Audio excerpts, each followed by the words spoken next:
예수 닮기 원합니다. 진심으로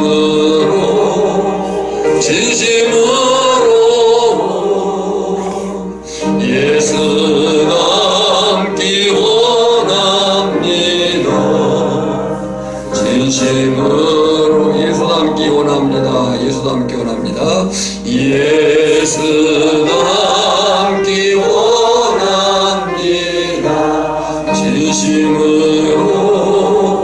진심으로 예수 닮기 원합니다.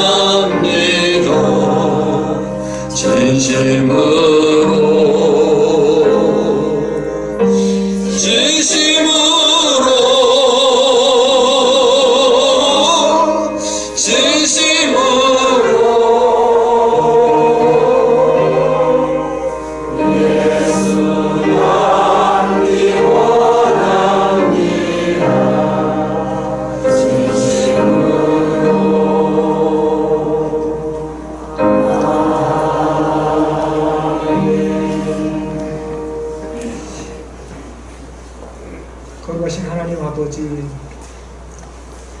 우리 모두가 하나님 안에 있는 자이고 또 하나님으로 인하여 사는 자로 이 시간 거룩하신 하나님, 온 우주에 유일하게 한 분 예배 받으실 그 하나님 앞에 예배 드리기 위해서 나오게 하심을 감사드립니다. 우리가 2024년을 맞이하면서 성령의 새 바람이 우리 오천 교회 위에 임하기를 위해서 기도하며 그렇게 살게 하심을 감사합니다. 또한 우리의 삶이 예배가 되기를 위해서 그렇게 시간을 맞추고 또 그렇게 하나님께로 향하여 우리의 삶이 예배가 된 삶을 살도록 하신 하나님 감사합니다. 또한 우리의 삶이 전도가 되게 하셔서 우리가 영혼들을 생각하며 그렇게 전도의 삶을 소망하며 그렇게 살기를 원하고 또한 우리의 삶의 모든 것들을 거기에 맞추게 해주심을 감사합니다. 또한 우리가 하나님의 말씀인 성경 말씀이 우리에게 채워지게 하심으로 우리가 하나님의 선하시고 온전하신 뜻을 이룰 수 있는 그런 자로 매 순간 더욱더 세워져 가게 하시느라 감사합니다. 또한 우리에게 주님께서는 말씀하셨습니다. 너희는 소금이니 너희는 빛이니 예수로 인하여서 소금이 된 자로 예수로 인하여서 빛이 된 자로 살게 하심을 위하여 감사합니다. 아멘. 이제 오늘도 사도행전 22장에 나오는 바울이 예수님을 만났을 때에 그가 그 예수님을 만난 후의 삶을 통해서 그의 삶이 완전히 예수님께로 변화된 것처럼 우리가 이제 말씀을 통해서 주시는 그 말씀 앞에 우리가 하나님께 예배자로 서서 그 말씀이 시키는 대로 할 수 있게 하시되 그 말씀에 반대되는 나의 자아를 죽이는 이 시간이 되게 하여 주옵소서. 아버지, 그래서 우리가 이제 진정한 예배자로 하나님의 말씀 앞에 그 거림되는 나의 모든 자아를 죽여나가는 그런 예배가 될 수 있도록 하나님 우리를 도우시옵소서. 특별히 오늘 말씀 전하실 목사님 붙드셔서 거룩하신 하나님의 말씀이 온전히 선포되어지게 하시고 우리 오천교회 모든 성도들이 영적인 사람들이 되어서 그 영의 말씀을 들을 수 있는 귀를 주시고 그 말씀대로 깨닫는 역사가 있게 하여 주옵소서. 하나님, 골로새서 4장 6절의 말씀은 우리에게 이렇게 말씀하십니다. 항상 너희 말을 은혜 가운데서 소금으로 그 맛을 내음과 같이 하라. 그리하면 각 사람에게 대답할 것을 아리라고 분명히 우리에게 말씀해 주셨습니다. 성도에 있어서 말이 얼마나 소중하고 얼마나 많이 조심해야 될 것인가를 가르쳐 주셨습니다. 이제 우리 어저께 모든 성도들이 맛있는 말을 하여서 먼저 자기 자신이 살게 하시고 가족이 살아나게 하시고 교회가 살아나며 우리 지역을 살려내는 그런 사람들로 살아낼 수 있도록 하나님, 방금 우리가 찬송했습니다. 신자 되기를 원한다고 분명히 말했고 예수님 닮아가기를 원한다고 말했습니다. 하나님, 우리가 찬송한 것 그대로 흘려보내지 않게 하시고 그렇게 살 수 있는 삶을 먼저 우리가 살아내도록 하나님 우리를 도우시옵소서. 하나님, 우리 앞에 많은 영혼들이 있습니다. 그 영혼들을 사랑하는 마음 우리에게 주셔서 우리 어촌교회 모든 성도들이 각각의 삶을 통해서 또 맺고 있는 관계 속에서 한 생명이라도 전도해내야 되겠다는 그런 마음을 우리에게 주셔서 우리 어촌교회가 2024년 결산할 때에 우리가 처음 예배당을 세울 때에 계획했던 이 자리가 채워지는 그런 꿈을 꾸며 건축했던 그것이 현실로 나타나는 한 해가 될 수 있도록 하나님 함께해 주시옵소서. 이제 이 시간 예배가 정말로 여기 모여있는 모든 성도들이 한 사람도 빠짐없이 이 하나님의 말씀 앞에 자신의 삶을 올려놓고 그 말씀에 어긋난 것이 나의 삶이라면 그것을 죽이는 예배가 되게 하셔서 거룩하신 하나님을 영광하게 하여 주옵소서. 그렇게 하신 하나님을 찬양하며 거룩하신 예수님의 이름으로 감사하며 기도하옵나이다. 네, 우리 옆 사람과 인사합시다. 사랑합니다. 사랑하는 집사님이 자랑스럽습니다. 축복합니다. 예배가 생명입니다. 말씀에 집중하여 은혜 받읍시다. 네. 오늘 말씀 제목은 예수님을 인격적으로 만나야 합니다. 지난 몇 주간 나눈 말씀을 정리해 보겠습니다. 우리가 1월 28일 삶이 전도한다 하는 제목으로 말씀을 나눴습니다. 한국 사회는 교회 또 교인들에 대해서 우리가 생각하는 것 이상으로 부정적이다는 통계를 우리가 봤습니다. 왜 그런가? 시대적으로 영적인 종교다원주의적인 또 문화적으로는 포스트 모더니즘, 절대 가치는 절대로 없다 라고 하는 그런 가치가 팽배하고, 그러나 가장 큰 요인은 우리가 믿음의 열매를 보여내지 못했다는 데 있습니다. 영적인 문화적인 요인이 있지만 가장 큰 요인은 믿는 우리가 믿음의 열매를 나타내지 못했다는 데 자성이 있는 거죠. 어떻게 할 것인가? 실제적인 권면으로 친절함으로 사람을 대하라. 겸손하자, 더 겸손하자. 가장 큰 지적이 뭐냐면 기독교인에 대한 가장 큰 사회적 지적이 뭐냐면 무례함에 있다는 거예요. 여러분, 태도가 그 사람의 수준이라고 했습니다. 자신의 수준을 높이려면 태도를 고쳐야 됩니다. 불친절한 말, 무뚝뚝한, 또 공격적인 험한 말을 고치셔야 돼요. 때문에 성도는 하나님께나 사람에게 친절하고 겸손함이 중요합니다. 하나님을 사랑하는 것 같이 이웃을 사랑하는 것이 계명의 완성이에요.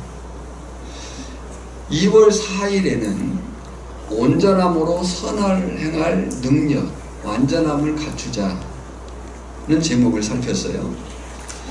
제자는 전인적으로 균형 잡힌 신앙 성숙이 중요합니다.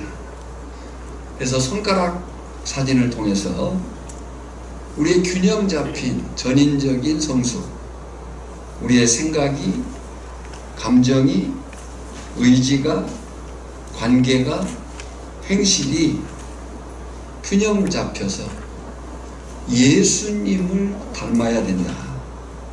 우리를 구원으로 부르신 목적이 뭐냐? 그 아들의 형상을 본받게 하기 위하여. 오늘 저나 여러분들이 그리스도인으로 제자로 살아가는 삶의 방향은 예수님 닮기 위해서라고 하는 거죠. 사실 신앙에 뜨거움 있는 사람들이 있습니다. 성령을 체험하고 은사를 경험하고 방언을 하고 또 성경을 잘 알고 기도가 유창하고 본받을 일이죠. 신앙의 열정, 성령 체험, 은사 체험, 방언, 또 성경 지식, 기도가 유창한 이걸 본받을 일이에요. 문제는 과연 삶에 있어서 인격적인 성수, 열매가 있느냐 하는 거예요. 예수님이 마태복음 7장 20절에 이름으로 그들의 열매로 그들을 알리라. 그런데 종종의 경우에 어떤 사람의 경우에 받은 은혜가, 받은 체험이, 기도 좀 한다는 교만이 다른 사람을 정죄하고 판단하고 무시하고 교회를 어지럽게 한 경우가 된 거예요.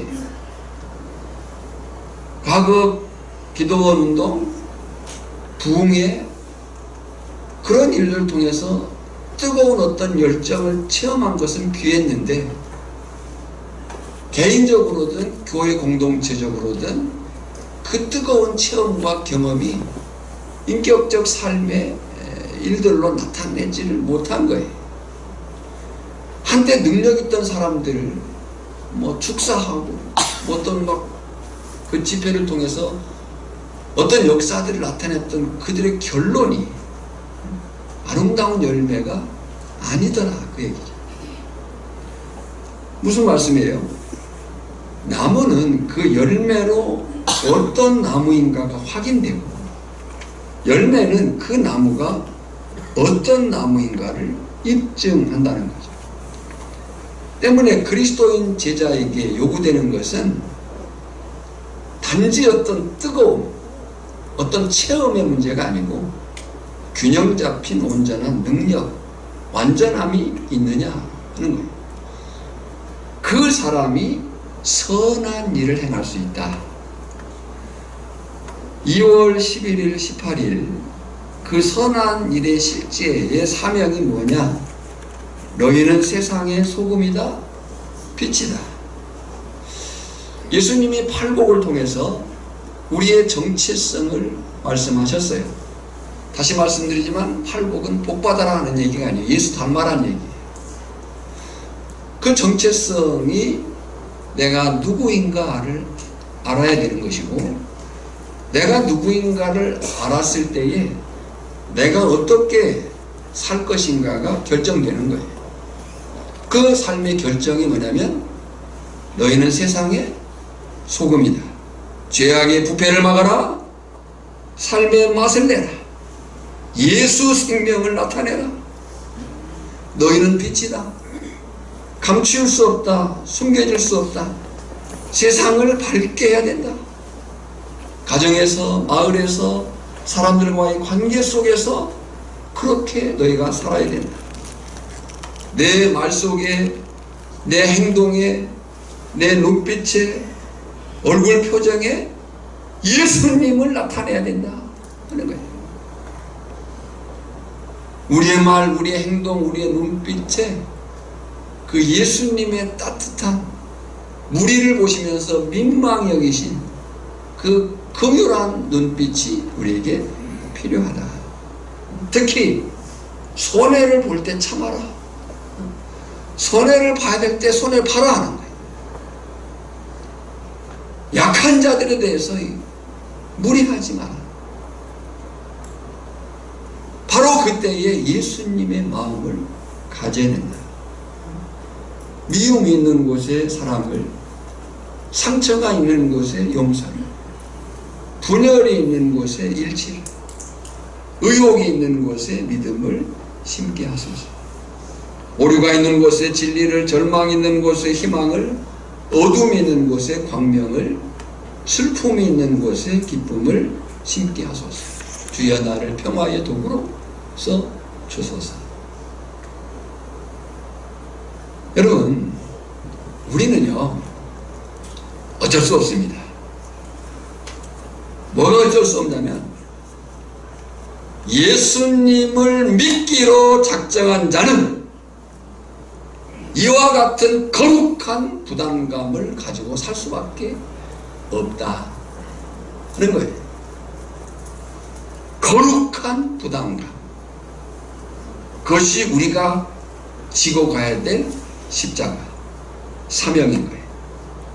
누구든지 나를 따라오려거든 자기를 부인하고 자기 십자가를 지고 나를 따를 것이니라 그랬어요. 여기서 정리를 좀 하겠습니다. 앞에를 보시기 바랍니다. 예수님을 믿는다는 것, 그것은 예수님을 만났다는 겁니다. 예수님을 만났다고 할 때 예수님을 인격적으로 만났다라고 표현합니다. 예수님을 믿는다, 예수님을 만났다, 예수님을 인격적으로 만났다. 질문하겠습니다. 여러분, 예수님을 믿습니까? 10분 정도가 대답을 안 하는 것 같아요. 자, 예수님을 믿습니까? 그러면 매일 매순간 예수님을 만나십니까?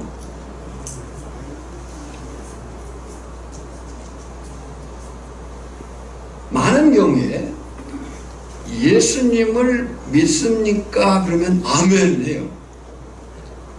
근데 매일 매순간 예수님을 만나십니까? 그러면 이게 자신이 없어요. 그리고 누군가가 하나님의 음성을 들었다, 예수님이 말씀하셨다, 예수님을 보았다고 말하면 이해가 안 되거나 이상하게 생각되는 사람들이 있을 수 있습니다. 물론 이런 말을 할 때 오해의 소지가 있기 때문에 조심해 사용해야 돼요. 왜 이런 문제가 생기느냐라고 할 때, 하나님의 음성을 듣는 것, 예수님을 만났다고 하는 것을 우리는 신비하고 특별한 현상으로만 생각하기 때문에 그래요. 환상이나 방언이나 기적적인 병고침 같은 체험을 하거나 하늘로부터 음성이 들린다거나 천국이나 지옥을 봤다는, 갔다 왔다는 그런 사람들을 자꾸 생각하는 거예요. 물론 어떤 사람은 그런 체험을 가질 수 있습니다. 그러죠? 어떤 사람은 그런 체험을, 신비적 체험을 가질 수 있어요. 하지만 그것은 그 사람의 주관적 체험인 거예요. 우월할 것도 없어요. 그에 대해서 우리가 영적인 열등감을 가질 필요도 없어요. 그런 신비적 체험, 특별한 체험을 가질 수 있지만 그 체험과 그 사람은 하나님의 말씀으로의 확인이 필요한 거예요. 그러면 오늘은 말씀을 더욱 새겨 잘 들으시기를 바랍니다. 그러면 예수님을 만났다, 예수님을 인격적으로 만났다는 것이 무언가 라고 할 때 그것은 인격 대 인격으로 만났다는 거예요. 무엇과 무엇이 만났다고요? 인격과 인격이 만났다는 거예요. 자, 보십시오. 하나님은 신성, 하나님으로의 성품을 가지셨습니다. 사람은 인성, 인간으로의 성품이 있습니다. 하나님은 하나님으로서의 성품, 신성. 사람은 사람으로서의 성품, 인성. 이것을 이해할 때 인격체, 인격적 존재라고 이해를 하는 겁니다. 하나님은 인격적 존재시고 그 형상으로 지음받은 인간 우리는 인격적 존재입니다. 다른 피조물과 동식물에는 인격이 없습니다. 인격적 존재이신 하나님, 인격적 존재인 인간. 그리고 인격에는 3요소가 있는데 지식, 감정, 의지. 보통 이 지식, 감정, 의지를 머리, 가슴, 발, 생각, 느낌, 행동으로 이해를 합니다. 자, 다시 얘기할게요. 하나님은 하나님으로서의 성품, 신성. 사람은 인간으로서의 성품, 인성. 그것을 뭐라고 얘기한다? 인격체, 인격적 존재라고 얘기를 한다. 그 인격에는 3가지 요소. 지식, 감정, 의지.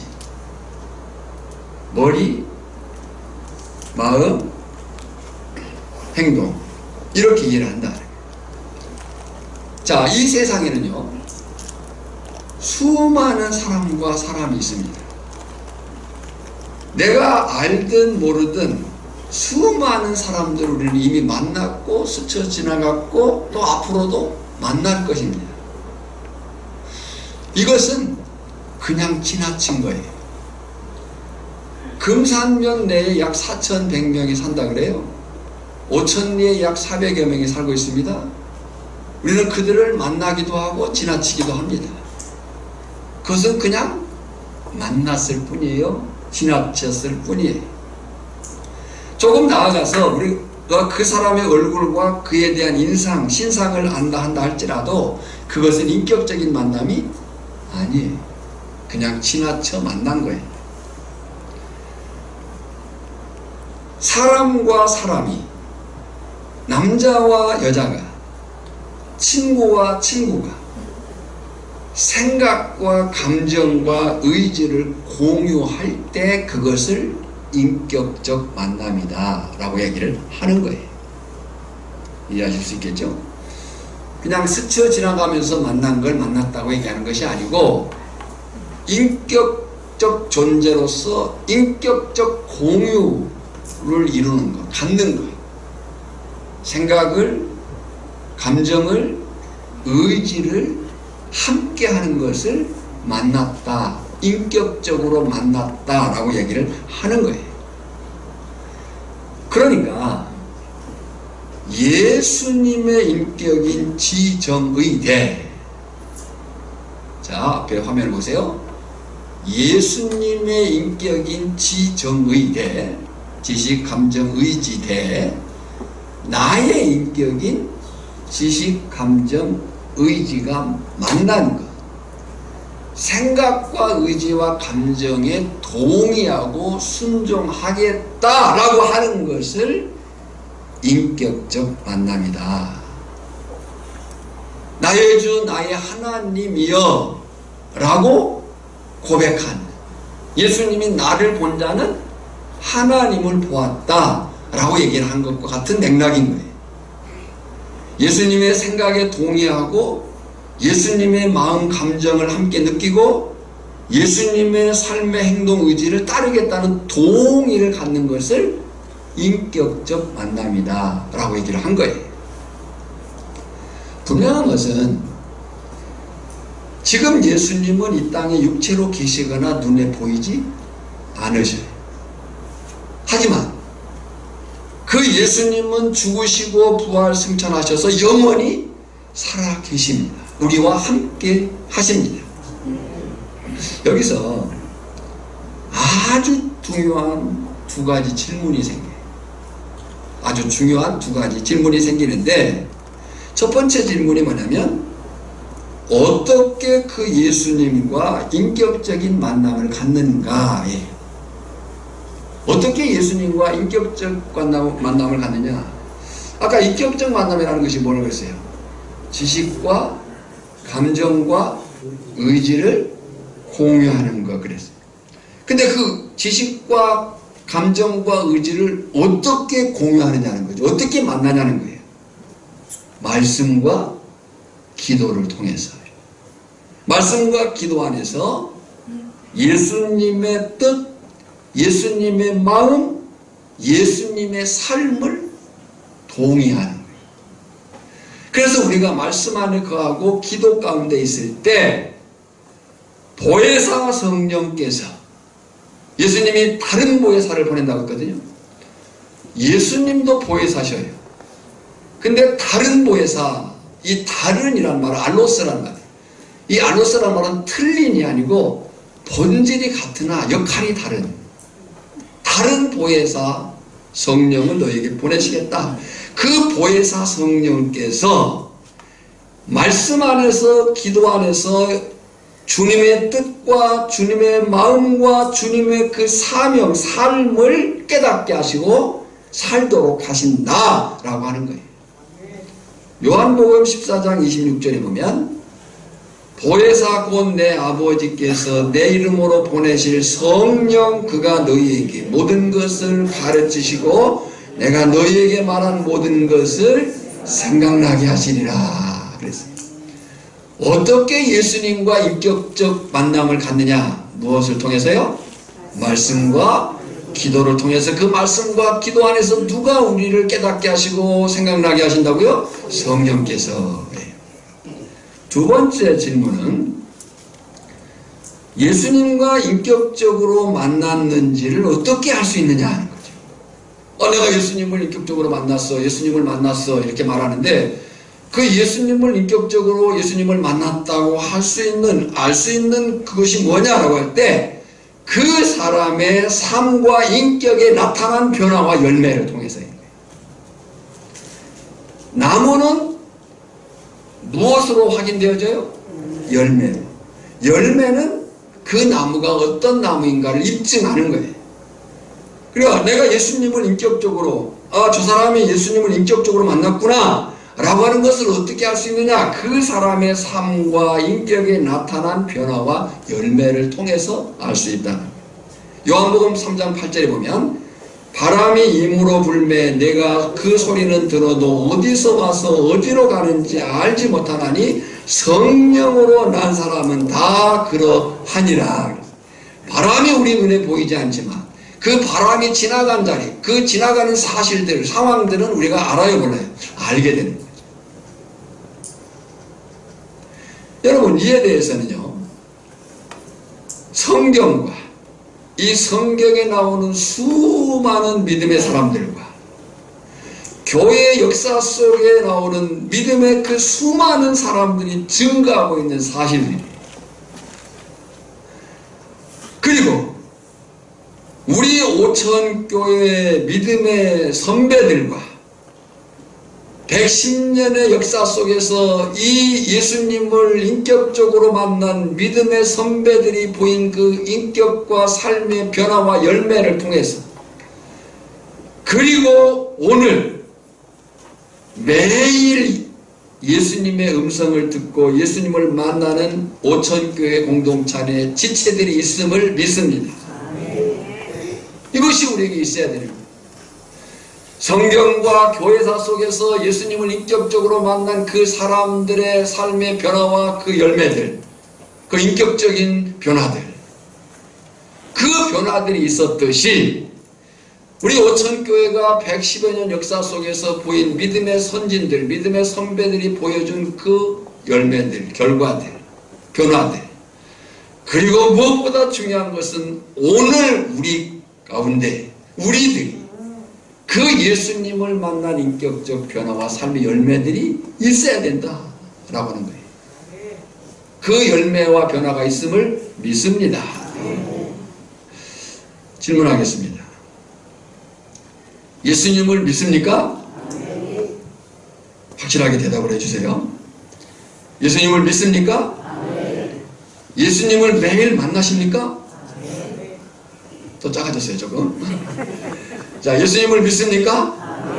예수님을 매일 만나십니까?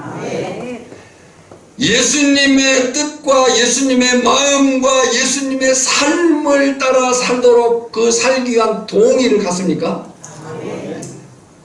그 사람은 예수님을 만난 사람입니다. 예수님을 인격적으로 만난 사람입니다.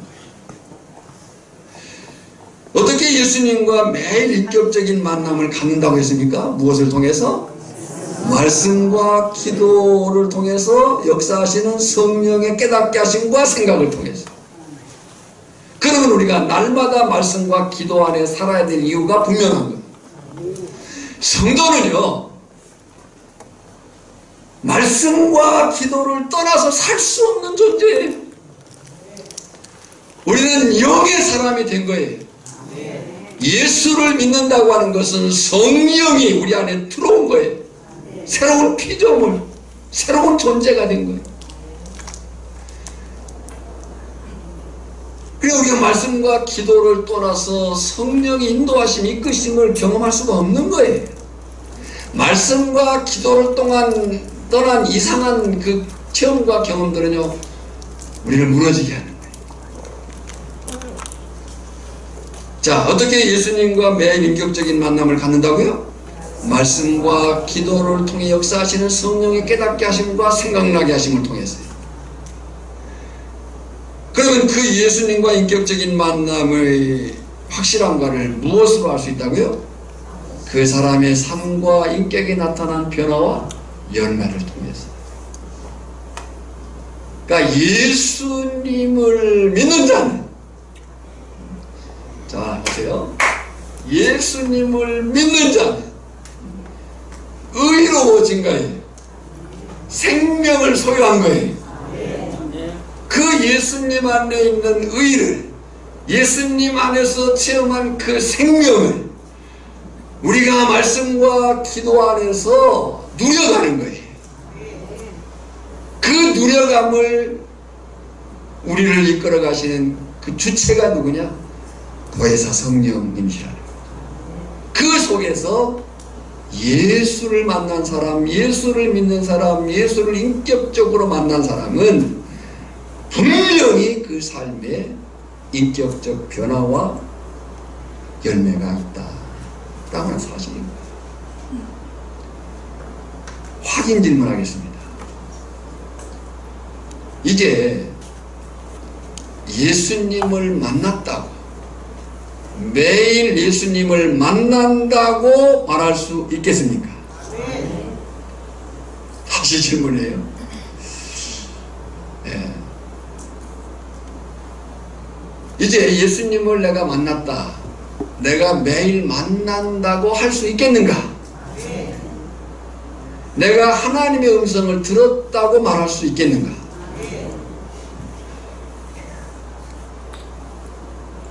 이에 대한 대표적인 사건과 인물이 다메섹 도상에서의 사울이에요. 사울은 정통 바리새인이고 학문의 중심지인 다소에서 태어났고 로마의 시민권을 가지고 있었습니다.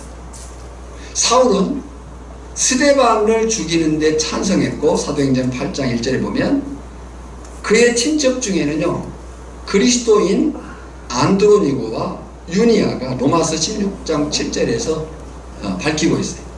사울의 친척 가운데 그리스도인이 있었다는 거죠.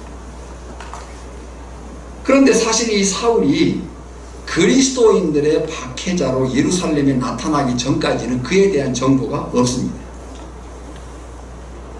생각할 수 있는 것은 학자들의 견해차가 있지만 사도행전 7장 58절에 보면 사울을 청년이라고 표현을 했어요. 청년 사울. 근데 이 청년이라고 표현한 단어가 네아니아스란 단어인데, 그 네아니아스란 단어가 포함되는 그 연령대가 29세에서 약 35세라고 그래요. 학자마다 차이가 좀 있습니다. 우리가 이것을 생각할 때 지금 이 사울, 나중에 이제 바울이 되죠. 사도행전 13장 9절 이후에는 바울로 불려집니다. 그러니까 이 사울, 바울이라고 불려지게 되는 이 나이대가 29세에서 35세라면 예수님과 비슷한 나이인 거예요. 그죠? 사울과 예수님의 나이가 비슷한 거예요. 자, 여기서 우리가 이제 생각하고 말하고자 하는 것이 뭐냐면요, 보세요. 당시 예루살렘에서 가장 뜨거운 인물, 주목되는 인물이 누구예요? 예수님이에요. 그 예루살렘을 시끄럽게 하고 예수님이 이 예루살렘을 소동치게 한 그 중심에 서 있는 거예요. 그러니까 그 비슷한 시대, 비슷한 공간 속에서 비슷한 연령대에 지금 사울이 있었던 건데, 그 사울이 예수님을 알았을까요? 몰랐을까요? 알았을 거란 말이죠. 그리고 어쩌면 앞에서 우리가 수많은 사람들을 스쳐 지나가듯이 이 사울도 예수님을 스쳐 지나갔거나 만난 적이 있을 수 있겠다라고 하는 생각인 거죠. 성경에 그 기록들이 나오진 않지만 지금 그 공간과 시간 속에서 연령대가 비슷한 사울과 예수님이 그 시간과 공간 속에서 같은 경험들을 공유할 수 있었고, 사울도 지나가면서든지 아니면 의도적으로든지 예수님을 보았을 것이고 알았을 것이고 만났을 수도 있었을 것이다. 하지만 사울과 예수님은요, 종교적으로, 학문적으로, 정치적으로 사울과 예수님은 정반대의 사상과 입장을 가진 사람. 그러죠? 자, 이해할 수 있겠죠? 지금 사울과 예수님은 거의 동시대의 같은 공간 속에서 있었어요. 그러니까 사울이 예수님이 그 당시 예루살렘에서 중심 인물로 회자되던 그 예수님의 사건과 그 일들을 알았을 것이고 보았을 것이고 스쳐 지나갔던 어쨌든 만났을 거라 그런 얘기죠. 근데 이 사울과 예수님은 종교적으로, 학문적으로, 정치적으로 정반대의 사상과 입장 가운데 있었던 거예요. 바로 그 사울이 예수님을 반대하고 예수 믿는 사람을 척결하기 위해서 공문서를 가지고, 개인적으로 한 게 아닙니다, 공적 문서를 가지고 다메섹을 향해 가고 있었어요.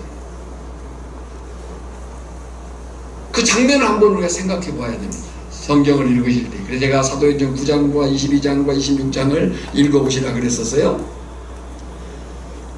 그 사울과 예수님의 그 상황. 근데 그 예수님이 죽으셨고 부활하시고 승천하셨어요. 끝난 줄 알았는데 끝난 게 아니고 그 이후의 역사들이 더 펼쳐지고 있는 거예요. 그래서 지금 사도행전 22장은 그 사울이었던 바울이 3차 전도여행을 마치고 돌아온 후 성전에서 붙잡힙니다. 성전에서 붙잡혀가지고 자신을 죽이라고 소리치는 유대인 무리와 천부장과 백부장과 그의 수하들 앞에 서 있는 거예요. 그런데 그 서 있을 때의 성경은 지금 두 쇠사슬에 묶여있다 이렇게 말해요. 두 쇠사슬에 묶여있다. 이 두 쇠사슬이 뭐냐라고 할 때 성경에 두 군데가 나옵니다. 사도행전 12장 6절에 보면 베드로가 감옥에 갇혔을 때 두 쇠사슬에 묶여있어요. 그리고 오늘 본문에 21장 33절에 바울에게 사용된 단어예요. 이 두 쇠사슬은 뭐 그렇게 어렵지 않은 말이에요. 중죄인을 다룰 때 이 중죄인이 혹시 도망갈 위험이 있으니까 그 죄인을 묶고 그와 연결해서 간수를 함께 묶는 거예요. 그러니까 연결해서 묶은 중죄인에게 처한 그런 묶음이나 그런 얘기죠. 자, 그런데요, 이 위협의 상황에서 지금 이제 바울이 된 사도행전 13장 9절 이후에 어쨌든 성경은 사울의 이름이 바울로 바뀝니다. 그 바울이 이 위협의 상황에서 간증을 하는 거예요. 그러니까 사도행전 22장은 간증이에요. 그리고 오늘 우리의 간증의 표본이에요. 오늘 나누고자 하는 말씀은요, 예수님을 인격적으로 만난 바울이에요. 자, 여러분, 바울이 다메섹 도상에서 예수님을 인격적으로 만났습니다. 인격적으로 만났다고 하는 것이 무엇인가를 앞에 설명했어요. 그 예수님을 인격적으로 만난 그 사도 바울을 확인하고자 하는 거예요. 여기서 사도 바울은요, 예수님에게 두 가지 질문합니다. 첫 번째 질문이 뭐냐면, 주님, 누구시니까? 그랬어요. 앞에서 얘기했어요. 사울과 예수님이 만났을 확률이 있어요. 알았어요? 스쳐 지나갔든 그냥 보았든 만난 적이 있어요. 알아요. 그에 대한 일들을 알아요. 들었어요. 그런데 지금 8절의 질문이 뭐예요? 주님, 누구시니까? 이것이 우리가 하나님께, 예수님께 개인적으로 가져야 될 질문이에요. 주님, 누구십니까?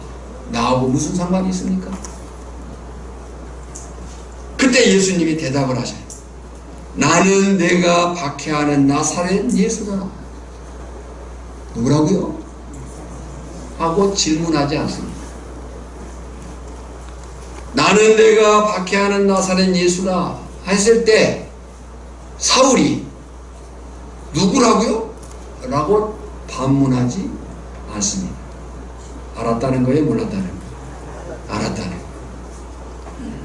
이 대답 속에서 바울은, 이 예수님의 대답 속에서 바울은 예수님의 생각과 예수님의 마음과 그 사명을 깨닫습니다.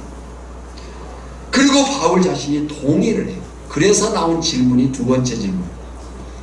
두 번째 질문이 뭐냐면 10절에 주님, 내가 무엇을 하리까? 그랬어요. 여러분요,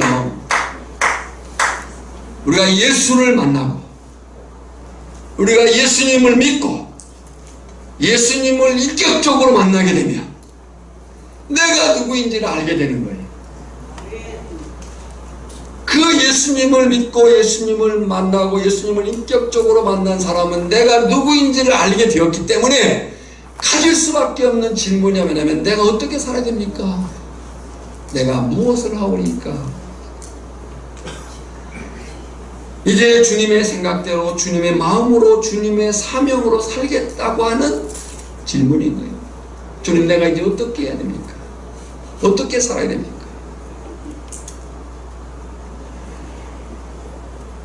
주님께서 가르쳐 줍니다. 15절입니다.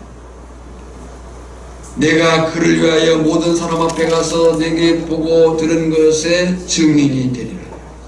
뭐가 된다고요? 증인이 되리라. 사도행전 9장 15절에 보면요, 주께서 이르시되 가라. 이 사람은 바울이죠, 사울이죠. 내 이름을 이방인과 임금들과 이스라엘 자손에게 전하기 위하여 택한 나의 그릇이라. 여러분, 우리가 예수님을 믿는다는 것을요, 이상한 생각을 하면 안 돼요. 좀 이렇게 표현해서 어떨지 모르겠는데요, 예수님을 믿으면요, 이상한 사람이 되는 것이 아니라 정상의 사람이 되는 거예요. 할렐루야. 우리는 예수 믿기 전에 이상한 사람들이었어요. 다 죄인이었어요. 하는 짓이 자기들은 옳다고 하지만 그건 죽을 일이었어요. 근데 예수님을 믿게 되면 정상의 사람이 되는 거예요. 내가 누구인지를 알게 되고 어떻게 살지를 알게 되는 거예요. 그러니까 여러분, 바울이 경험한 다메섹 도상에서 예수님과의 만남은 번쩍인 빛이 강조가 아니에요. 번쩍인 빛이 강조가 아니고 들었던 소리가 중심이 아니라는 거예요. 누가 강조고 누가 중심이냐면 예수님이 강조고 예수님이 중심인 거예요. 사울이 누구를 만났다? 예수님을 만났다는 거예요. 인격적으로. 빛을 보았다, 소리를 들었다, 여기에 강조가 있는 게 아니라고요. 누구를 만났다고요? 예수님을 만났다는 거예요. 다만 이 바울의 부르심은요, 하나님의 독특하고 특별한 부르심이었어요. 그리고 지금도 전능하신 하나님은 어떤 사람의 경우에 그런 부르심으로 부르실 수도 있습니다.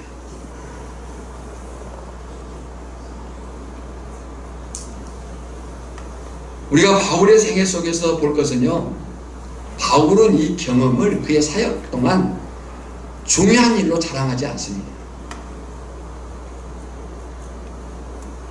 바울이 자기의 생애 속에서 이 얘기를 그렇게 중요하게 자랑스럽게 얘기하지 않아요. 저는 간증꾼들의 위험이 거기에 있는 거예요. 뭘 조금 보고 들었다고 해가지고, 또 신앙생활에 있어서 우리 위험이 뭐냐면 조금 보고 들은 걸 가지고 막 그것이 확대 재생산해가지고 그 위험한 거예요.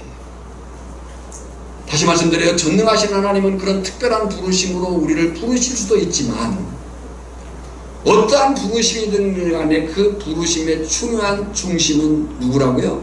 예수님이라는 거예요. 예수님을 만났다는 데 있는 거예요. 그래서 이 사도 바울이 이것을 자랑으로 얘기하지 않고요, 마지막 두 번의 간증으로, 사도행전 22장과 사도행전 26장에서 두 번의 간증으로만 사용합니다. 내가 예수님을 만났다. 중요한 것은 예수님을 인격적으로 만난 바울의 행동은, 이게 중요해요. 예수님을 인격적으로 만난 바울의 행동 변화예요. 오늘 예수님을 인격적으로 만났다 라고 우리가 고백하고 답했는데, 예수님을 인격적으로 만난 그 바울의 행동 속에서 예수님을 인격적으로 만난 사람의 행동 변화가 무엇인가? 사도행전 9장 20절에 보면요, 읽어볼까요? 즉시로 각 회당에서 예수가 하나님의 아들이심을 전파하니 듣는 사람이 다 놀라 말하되, 즉시로 해. 여러분, 우리가 예수님을 믿으면 놀라운 일이 일어나는 거예요. 그 놀라운 일이라는 것이 뭐냐면 즉각적으로 사람이 변한다는 거예요. 예수 만난 그 감격과 그 충격과 그 충동이 우리를 그렇게 변하게 하는 거예요. 즉시로 각 회당에서 예수가 하나님의 아들이심을 전파하니 듣는 사람이 다 놀라 말하되, 사도행전 9장 22절도 읽어보겠습니다. 시작. 사울은 힘을 얻어 예수를 그리스도라 증언하여 다메섹에서 사는 유대인들을 당혹하게 하니라. 이 말이 무슨 말이에요? 다메섹에 사는 유대인들, 사울을 잘 아는 사람들이, 그 사람이 누구인지를 알고 그가 뭐하러 오는지를 아는 사람들. 근데 그가 지금 누구를 증언해요? 예수를 그리스도라, 예수를 메시아다, 예수가 구원자다라고 증언하고 있는 거예요. 당혹하게 아니라. 오늘 저나 여러분에게 예수를 믿는, 예수를 만난, 예수를 인격적으로 만난 그 삶의 분명함이 내 가정 안에서, 내 마을 안에서 나와 관계된 사람들 속에 이 당혹함이 되어지기를 소망합니다. 아, 저 사람이 예수를 믿고 달라졌구나. 아, 예수를 믿더니 변화되었구나 라고 하는 사실이 있어야 되는 거예요.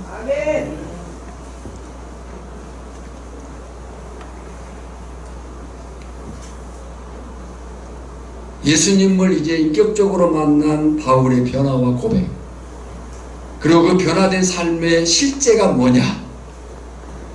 예수님을 인격적으로 만난 바울의 변화와 고백, 변화된 삶의 실제는요, 사도행전 역사고요, 바울이 쓴 13권의 서신서에 다 나와 있어요. 예수님을 만난, 예수님을 인격적으로 만난 사도 바울의 그 변화와 삶의 열매들이 사도행전과 서신서 13권에 나와 있는데, 대표적으로 빌립보서 3장을 통해서만 보겠습니다. 성경을 펴십시오. 성경 빌립보서 3장 4절을 보시고, 이제 불편하신 분들은 강단을 보셔도 되고요. 빌립보서 3장 4절부터 14절까지 제가 한 절 읽고 여성들이 한 절 읽고 남성들이 한 절 읽는 순으로 융독하겠습니다. 빌립보서 3장 4절입니다. 읽겠습니다. 그러나 나도 육체를 신뢰할 만하며 만일 누구든지 다른 이가 육체를 신뢰할 것이 있는 줄로 생각하면 나는 더욱 그러하리니,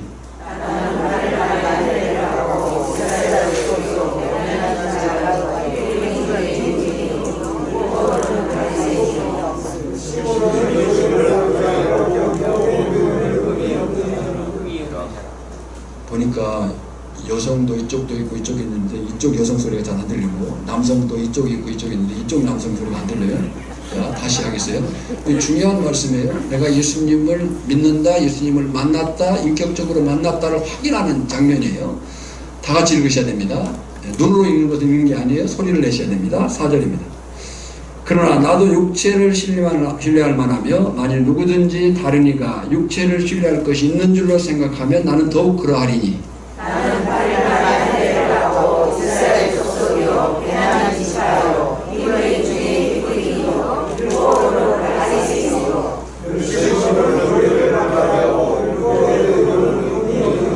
그러나 무엇이든지 내게 유익하던 것을 내가 그리스도를 위하여 다 해로 여길 뿐더러 또한 모든 것을 해로 여기는 내 주 그리스도 예수를 아는 지식이 가장 고상하게 됩니다. 내가 그를 위하여 모든 것을 잃어버리고 대설물로 여기는 그리스도를 얻고 그 안에서 말씀되어야 하니 내가 가진 은혜는 율법에서 난 것이 아니요 오직 그리스도를 믿음으로 말미암은 것이니 곧 믿음으로 말미암은 내가 그리스도와 그 부활의 권능과 그 고난의 참여함을 알고자 하여 그의 죽으심을 본받아 어떻게 해서든지 장자 가운데서 부활에 이르하노니 내가 이미 얻었다 함도 아니요 온전히 이루었다 함도 아니라 오직 내가 그리스도 예수께 잡힌 바 된 그것을 잡으려고 하려고 형제들아 나는 아직 내가 잡은 줄로 여기지 아니하고 오직 한 일 즉 뒤에 있는 것은 잊어버리고 앞에 있는 것을 잡으려고 표대를 향하여 그리스도 예수 안에서 하나님이 위에서 부르신 부름의 상을 위하여 달려가노라. 자 이제 저를 보십시오. 사랑하는 오천교회 성도 여러분, 매일 매순간 말씀과 기도를 통해서 예수님과의 인격적인 만남을 가질 수 있기를 축복합니다. 그 사람은 나도 하나님의 음성을 들었다, 예수님을 만났다, 보았다 라고 자신 있게 말할 수 있습니다. 누구만 할 수 있는 말이 아니에요. 말씀과 기도 안에서 성령이 이끄신 가운데 사는 사람은 하나님의 음성을 들을 수 있고 예수님을 만날 수 있고 예수님을 볼 수 있는 줄 믿습니다. 이것은 이상하거나 신비한 체험을 말하는 게 아니에요. 매일 매 순간의 삶이 하나님의 말씀과 기도 안에 있어야 함을 말하는 거예요. 그리고 조심스럽고 진정성을 가지고 말해야 될 말이에요. 그럴 때 내 안에 우리 안에 계신 성령님께서 생각나게 하시고 깨닫게 하실 줄 믿습니다. 오직 하나님이 성령으로 이것을 우리에게 보이셨습니다. 성령은 모든 것 곧 하나님의 깊은 것까지도 통달하십니다. 뿐만 아니라 우리 각 개인 그리고 우리 오천교회 공동체가 한 소망 안에서 하나님의 뜻을 이루어 가게 될 줄 믿습니다. 에베소 4장 4절입니다. 몸이 하나요 성령도 한 분이시니 이와 같이 너희가 부르심의 한 소망 안에서 부르심을 받았느니라. 아멘.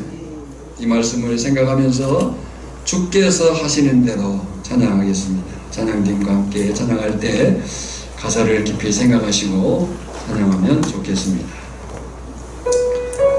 주께서 하시는 대로, 주께서 펼치신 대로, 주께서 이끄신 대로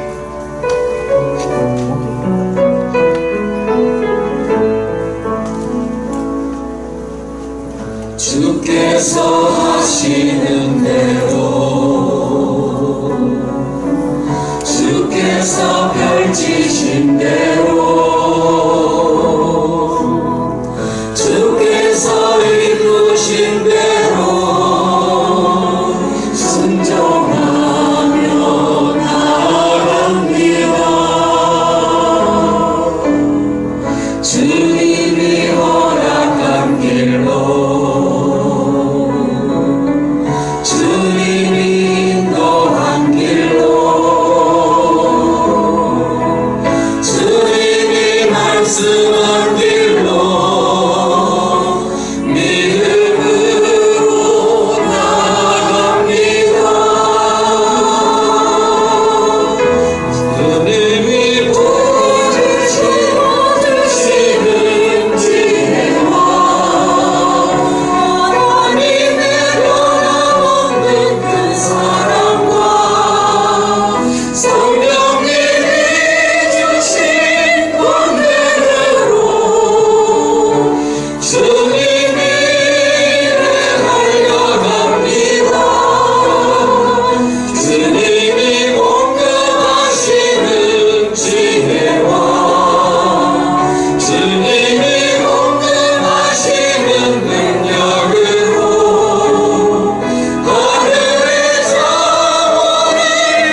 한번 옆 사람의 손을 함께 잡겠습니다. 네, 우리는 예수님을 믿습니다.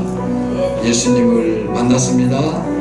예수님을 인격적으로 매일 매순간 만나야 될 사람들입니다.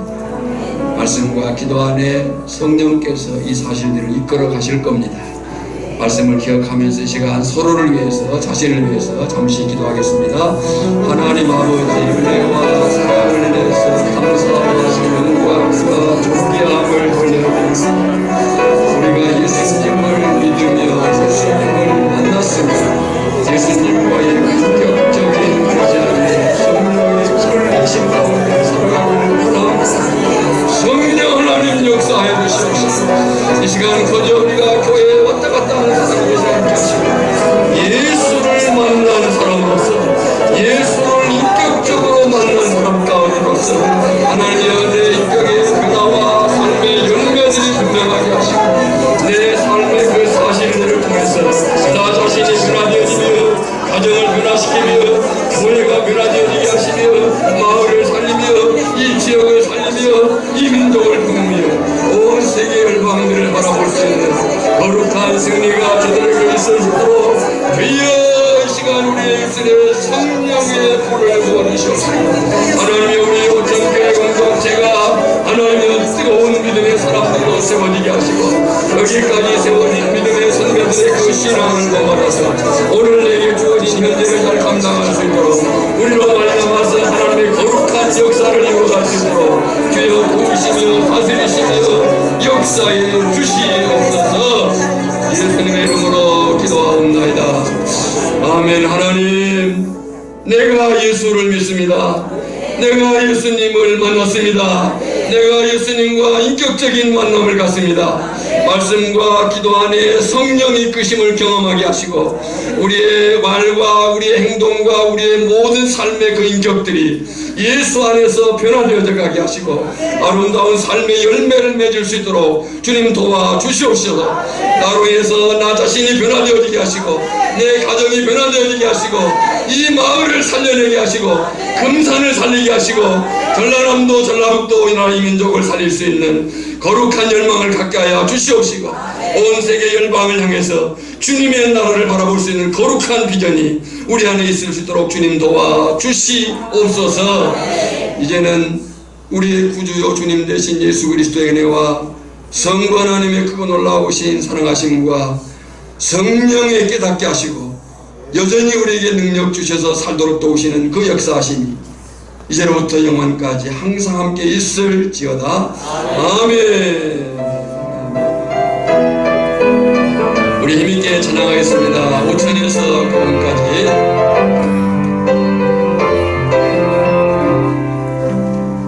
오천에서 고음까지